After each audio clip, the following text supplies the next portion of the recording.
Pois bem, a minha história começa com um pedido do líder do PT para apreender meu passaporte. Eu estou bem porque eu estou livre. Se eu estivesse no Brasil, certamente eu estaria preso nesse momento, mesmo sem ter cometido crime nenhum. Moraes quer anular o Bolsonaro das eleições desse ano também. Moraes tem medo que a direita faça uma maioria de senadores, porque ele sabe que isso pode significar um impeachment dele em 2027.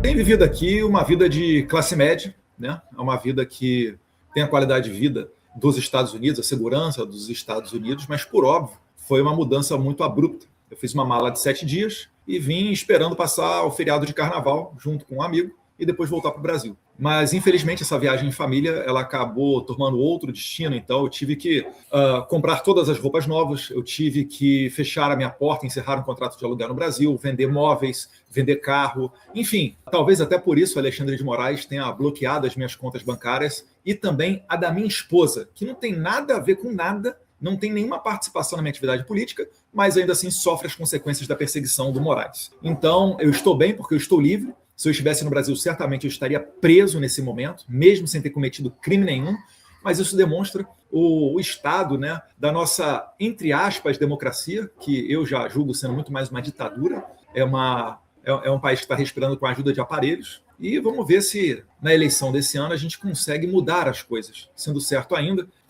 nessa eleição eu tenho muita confiança porque a gente vai ter um TSE menos persecutório, igual ao 2022, quando a gente teve Alexandre de Moraes mandando ordens secretas para o Twitter, nos forçando a derrubar postagens relacionando Lula a Nicolás Maduro. Enfim, foi aquela censura do jeito que foi, fora toda a obscuridade da contagem dos votos, que até hoje a população ela exige isso do TSE.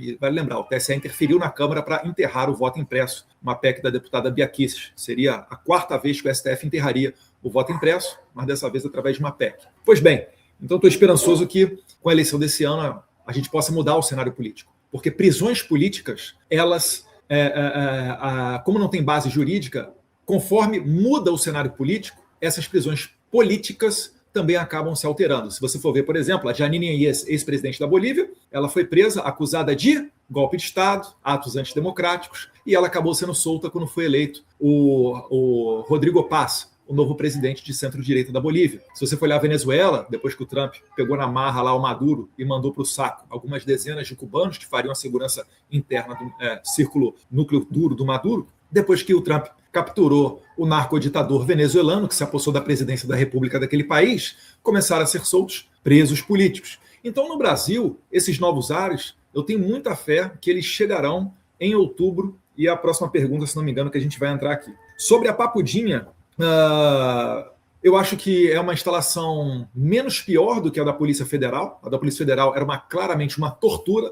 Está recheado a história de táticas de tortura, onde é privado do sono o prisioneiro. Então, com o Jair Bolsonaro, essa foi a tentativa, ao colocá-lo do lado de um barulho ensurdecedor, do lado do ar-condicionado central do prédio da Polícia Federal. Ele ficava num cubículo, né? Raramente conseguia sair dali, acho que saía 1 ou 2 vezes por dia, por alguns minutos, para o chamado banho de sol, que, na verdade, nada mais era do que um espaço, vocês não vão conseguir ver daí, né? Mas é um espaço do tamanho mais ou menos aqui dessa salinha que eu estou, onde vinha a luz do teto. Então, as condições eram subhumanas, acho que na Papudinha está um pouquinho menos pior. Mas o fato é, primeiro, ele está preso injustamente, e segundo, ele tem que ter prisão domiciliar. A gente cita muito o caso do ex-presidente Collor, porque é o mais notório. Collor foi para a prisão domiciliar por uma decisão de Alexandre de Moraes, porque ele tinha apneia do sono. Não faz sentido colocar Bolsonaro, que já teve 10 cirurgias, né, em virtude daquela facada, já tem mais de 70 anos de idade, ou seja, se inclui também no Estatuto do Idoso. E com todos os problemas de saúde que ele tem, que todos sabem, colocar uma pessoa dessa dentro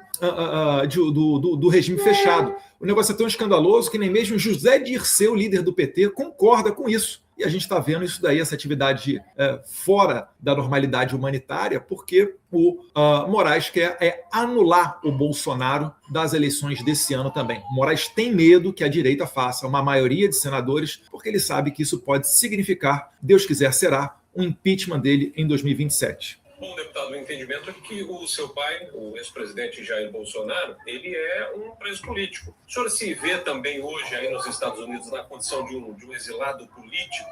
Com certeza. Eu vejo, às vezes, muitas matérias da imprensa falando o autoexilado Eduardo Bolsonaro. Por que eles botam o prefixo auto antes do exilado? Para tentar colocar na sua cabeça que eu saí do Brasil porque eu quis, por vontade própria, sem necessidade. Pois bem, a minha história começa com um pedido do líder do PT para apreender meu passaporte. Você veja que loucura, né? Se a gente começar a permitir que políticos peçam, né, punições aos seus colegas nesse sentido de pegar passaporte, etc., onde é que a gente vai parar? Então era claro que o Alexandre de Moraes deveria, inicialmente, deixar esse pedido arquivado, diretamente, nem analisar. Primeiro de tudo, é bizarro, né? O Moraes, que é o cara que, segundo as matérias do Glenn Greenwald para a Folha de São Paulo, ele disse que temos que pegar o Eduardo Bolsonaro.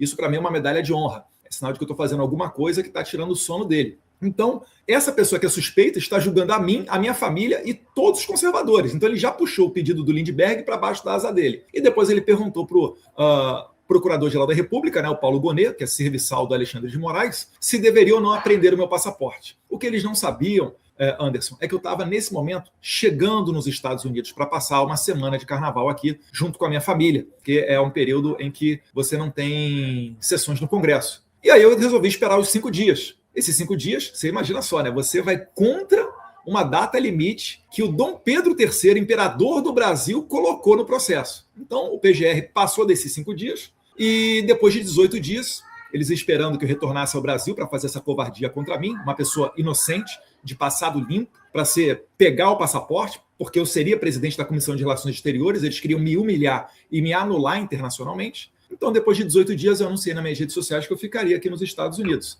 Ato contínuo, 2 horas depois, o Paulo Gonet, então, faz um despacho dizendo que as minhas atividades são legais e compatíveis com a atividade legislativa. No mesmíssimo dia, Moraes arquiva o processo. Por que eles fizeram isso, Anderson? Porque eles não queriam me dar o rótulo de perseguido político, porque eles sabem que eu iria nos 4 cantos do mundo levando esses fatos e, com certeza, ficaria difícil para o Brasil se explicar, para o STF se explicar e para a PGR se explicar. Ficaria muito patente, muito notória essa perseguição. Só que isso daí que eu estou relatando ocorreu, Anderson, em meados de março. Em maio, o secretário de Estado, Marco Rubio, foi ao Congresso durante uma audiência e disse que estava estudando a possibilidade de sancionar o Moraes. Nesse momento, o Moraes reabriu a investigação que eles tinham arquivado contra mim lá no passado. E vale lembrar, é nessa minha investigação, cujas acusações somavam mais de 20 anos de cadeia, coisa que nenhum assassino em série no Brasil toma, né? Foi nessa investigação que colocaram meu pai com tornozeleira eletrônica inicialmente e depois em prisão domiciliar. Ao final desse processo, só eu e o Paulo Figueiredo é que fomos denunciados. Jair Bolsonaro não foi denunciado.